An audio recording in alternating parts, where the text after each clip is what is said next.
Pozdrav svima, dobrodošli na moj kanal. Svi smo mi pomalo lenje domaćice, ja sam nekad lenja domaćica, a uglavnom se tad jede nešto slatko. I kad ne znamo šta ćemo da napravimo, kad ja ne znam šta ću da napravim, a lenj sam, onda taj recept izgleda ovako.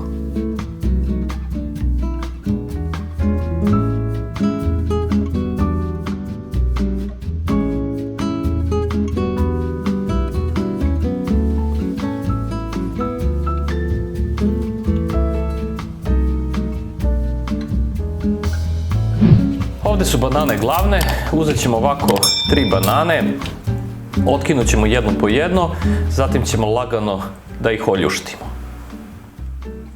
Ovako vam je najlakše da oljuštite, kora će posle sama da spadne.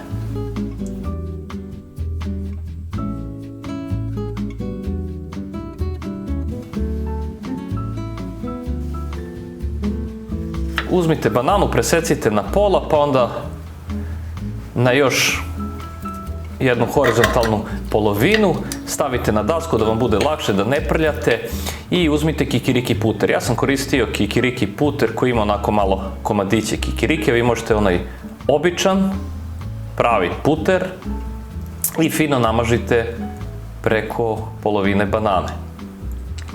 Zatim tu ide lešnik, lešnik se odlično slaže, možete i orahe, ovo je pečeni lešnik. Ja sam koristio nar, možete i neko sezonsko voće, ovdje bi odlično išle višnje, jagode, nešto kiselkasto, nešto što vi želite.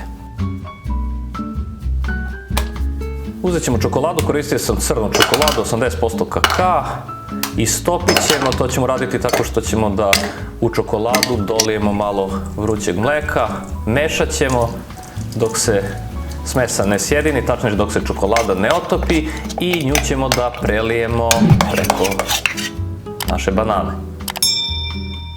Vidite kako to lepo izgleda i još lepše ovako klizi po banani, klizi po kikiriki puteru